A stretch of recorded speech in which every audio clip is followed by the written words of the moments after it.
గత భాగంలో కిరిచక్ర రథం గురించి తెలుసుకున్నాం కదా.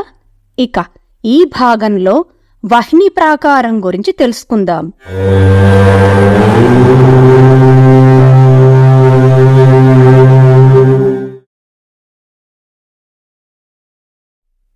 శ్రీ లలితా సహస్రనామంలోని 71వ నామమైన జ్వాలామాలిని కాక్షిప్త వహ్ని ప్రాకార మధ్యగా అంటే అర్థమేమిటో చూద్దాం. జ్వాలామాలిని అనే పేరుగల చతుర్దశి తిథి నిత్యా దేవతచే నిర్మించబడిన అగ్ని ప్రాకారం మధ్యనున్న తల్లి అని అర్థం. అలాగే ఇంకో అర్థం కూడా ఉంది.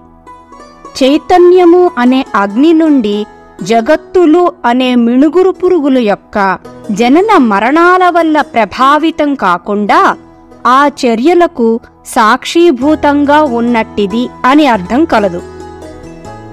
అలాగే శ్రీచక్రంలోని శక్తి మరియు శివ త్రికోణాల మధ్యనున్న తల్లి అని కూడా అర్థం కలదు.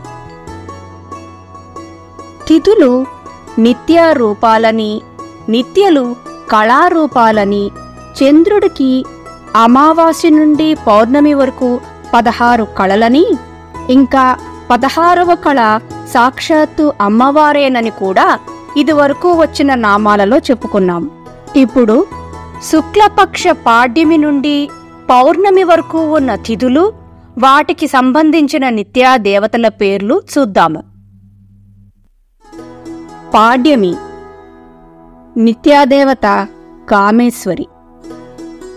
విదియ ఈ తిథికి నిత్యాదేవత భగమాలిని. తదియ నిత్యాదేవత నిత్యక్లిన్న. సవితి నిత్యాదేవత భేరుండ. పంచమి నిత్యాదేవత వహ్నివాసిని. షష్ఠి నిత్యాదేవత మహావజ్రేశ్వరి. సప్తమి నిత్యాదేవత శివదూతి. అష్టమి నిత్యాదేవత త్వరిత. నవమి నిత్యాదేవత కులసుందరి. దశమి నిత్యాదేవత నిత్య. ఏకాదశి నిత్యాదేవత నీలపతాక. ద్వాదశి నిత్యాదేవత విజయ. త్రయోదశి నిత్యాదేవత సర్వమంగళ. చతుర్దశి నిత్యాదేవత జ్వాలామాలిని. పౌర్ణమి నిత్యాదేవత చిత్ర. 16వ నిత్యాదేవతే మహానిత్య అంటే శ్రీ లలితా త్రిపుర సుందరి. ఈ తిథి నిత్య దేవతల పేర్లను మనము శ్రీదేవి ఖడ్గమాలలో చూడవచ్చు.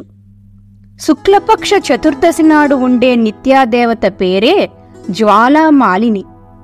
అగ్నిదేవుని కుమార్తె మరియు అగ్ని జ్వాలలే తన ఆకారముగా కల జ్వాలామాలిని శుక్లపక్ష చతుర్దశి మరియు బహుళపక్ష విదియ నాడు కూడా ఉంటుంది. బ్రహ్మాండ పురాణంలోని లలితోపాఖ్యానంలో అమ్మవారు జ్వాలామాలినితో ఈ విధముగా చెప్తున్నారు. ఓ జ్వాలామాలిని, నీవు నా శక్తి సైన్యానికి రక్షణగా ఒక ప్రాకారాన్ని నిర్మించుము. ఆ ప్రాకారము భూమిని ఆక్రమించి 100 యోజనాల వెడల్పు కలిగి, త్రింశత అంటే 300 యోజనాల ఎత్తు కలిగిన జ్వాలచే నిర్మించుము. జ్వాలామాలిని అలాగే ప్రాకారాన్ని నిర్మించింది. ఆ వహ్ని ప్రాకారంలోని మధ్య భాగాన అమ్మవారు ఉంటారు. మనము కిరిచక్రం గురించి చెప్పుకున్నప్పుడు ఇలా చెప్పుకున్నాము. యోగి శక్తితో అభేదము పొందినప్పుడు కిరిచక్రంలో పడినప్పటికీ యమయాతన అనుభవించడు అని. అంటే అటువంటి జ్ఞాని నిరంతరం అద్వైత అనుసంధాని అయి ఉంటాడు. పుట్టుట గిట్టుట ఉన్నట్టి మిణుగురు పురుగుల వలె ఉండే జగత్తులలో నివసిస్తున్నప్పటికీ అజ్ఞానమనే జ్వాలలకు దూరముగా జ్ఞాన జ్వాల వలె ప్రకాశిస్తూ ఉంటాడు అని ఈ నామానికి అర్థం కలదు. ఈ విషయాన్ని స్పందశాస్త్రం ఇలా చెప్తోంది. చర్య, శక్తి అను 2 స్థితులు కలవు. కార్యత్వము అనగా చర్య నశించును, కర్తృత్వము అనగా శక్తి నశించదు. ఇక్కడ కార్యత్వము అనగా సృష్టి అని కూడా అర్థం కలదు. కర్తృత్వము అంటే సృష్టి జరుగుట అని అర్థం. ఇక్కడ కర్త శివుడు. కర్తృత్వము అంటే ఈశ్వరత్వము. కార్యోన్ముఖత్వము లోపించినప్పుడు అజ్ఞాని తానే లోపించాడని బాధపడతాడు. అయితే అంతర్ముఖుడైన జ్ఞాని మాత్రం తామరాకు మీద నీటి బొట్టు వలె నిశ్చలంగా ఉంటాడు. మంత్రశాస్త్రమందు జ్వాలామాలినికి ప్రత్యేక మంత్రము కలదు. జ్ఞాన మరియు క్రియాశక్తులైన మంత్రిని మరియు దండనాథ మధ్య అమ్మవారు ఉండగా, వెనకాల సంపత్కరి అశ్వారూఢ కలిసి అంతరావరణలో ఉండగా, శక్తిసేనలు బహిరావరణలో ఉండగా, దండనాథ వ్యూహరచనతో జ్వాలామాలిని వహ్ని ప్రాకారాన్ని నిర్మించింది. ఇలా అమ్మవారిని ఉపాసించే పద్ధతి ఉన్నది.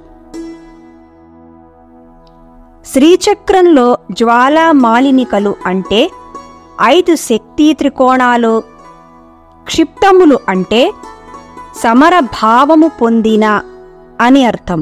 అలాగే వహ్ని ప్రాకారములు అంటే 4 శివత్రికోణాలు, మధ్యగా అంటే వాటి మధ్యలో బిందువు ఆకారంలో అమ్మవారు ఉంటారు. ఉత్తర చతుశ్శతి శాస్త్రం ప్రకారం పంచశక్తులను అమ్మవారు సృష్టిస్తే అగ్ని చతుష్టయాన్ని శివుడు సృష్టించాడు. వీటి కలయిక వల్ల ఏర్పడిన శ్రీచక్రం మధ్యలో అమ్మవారు ఉంటారుట. అందుకే జ్వాలామాలిని కాక్షిప్త వహ్ని ప్రాకార మధ్యగా అని చెప్పబడుతోంది. వచ్చే భాగంలో భండాసురుడి యుద్ధ సన్నాహాలను చూద్దాము. చూశారు కదండి ఈరోజు వీడియో. ఈ వీడియో మీద మీ అభిప్రాయాన్ని కామెంట్ల రూపంలో తెలియజేయండి. మీకు ఈ వీడియో నచ్చినట్లయితే లైక్ చేయండి. మరింత మందితో ఈ సమాచారాన్ని పంచుకోవాలనుకుంటే షేర్ చేయండి. అలాగే మొదటిసారి మా వీడియోని ఎవరైనా చూస్తున్నట్లయితే సబ్స్క్రైబ్ చేయడం మర్చిపోకండి. మళ్ళీ వచ్చే వీడియోలో కలుద్దాం. అంతవరకు మీ వద్ద సెలవు తీసుకుంటోంది మీ మానస.